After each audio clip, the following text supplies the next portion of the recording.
The judge gave me a very stern talking to.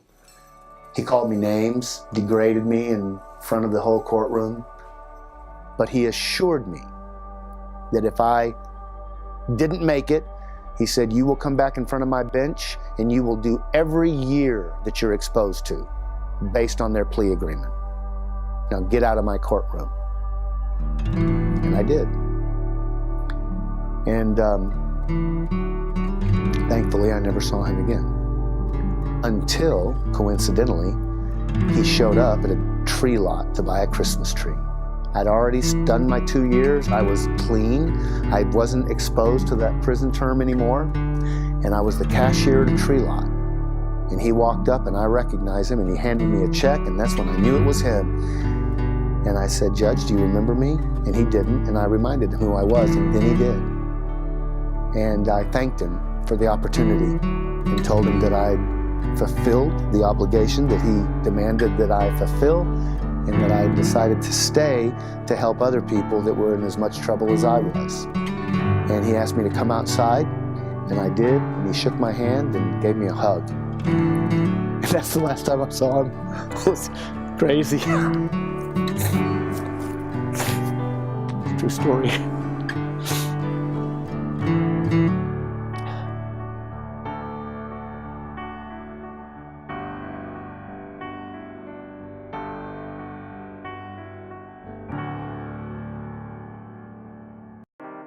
I did a 2-year prison term. I got out for 60 days.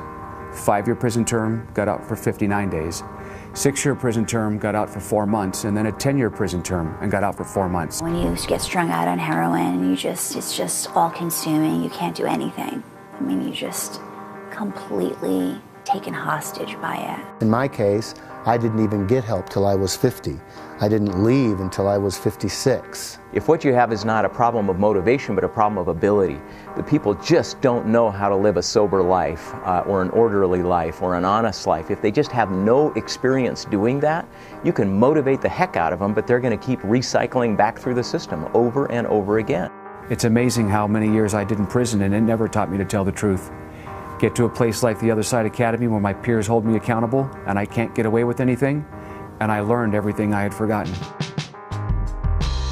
The long-term goal of the Other Side Academy is that every single person on the planet who is ready to change their life has the tools to do it. What the Other Side Academy is it's a 2-year re-education facility, and we help the most lost among us. Former drug addicts, people who have lived their lives on the streets, in jails and prisons. We're going to let you build a new image, but your image is going to be built from you going forward, not who you thought you were when you got there. There is no sort of staff, quote unquote, in the Other Side Academy. What you're going to find is people that are much farther down the road that you've been on.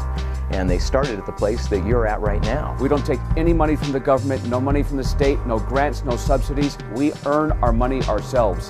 One of the ways that we do it is we have our moving company called the Other Side Movers. Students at the Other Side Academy pay nothing to attend. All they have to do is work to change their life and to support the family. The money that we generate goes back into our facility so that we don't have to take any money from the government. We can become self-supportive. Why this works is because it's long and it's real.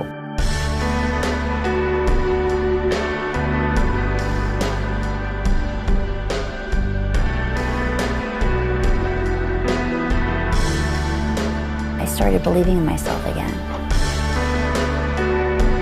It allows you to stay in a mode of practicing new behaviors until they go to the marrow of your bone. We're living proof that you can stop living the way that you're living, and there's another way to life. It doesn't have to be the way it's been for so long. What is it worth to save a life? GE builds electronics, Ford builds cars. The Other Side Academy rebuilds lives.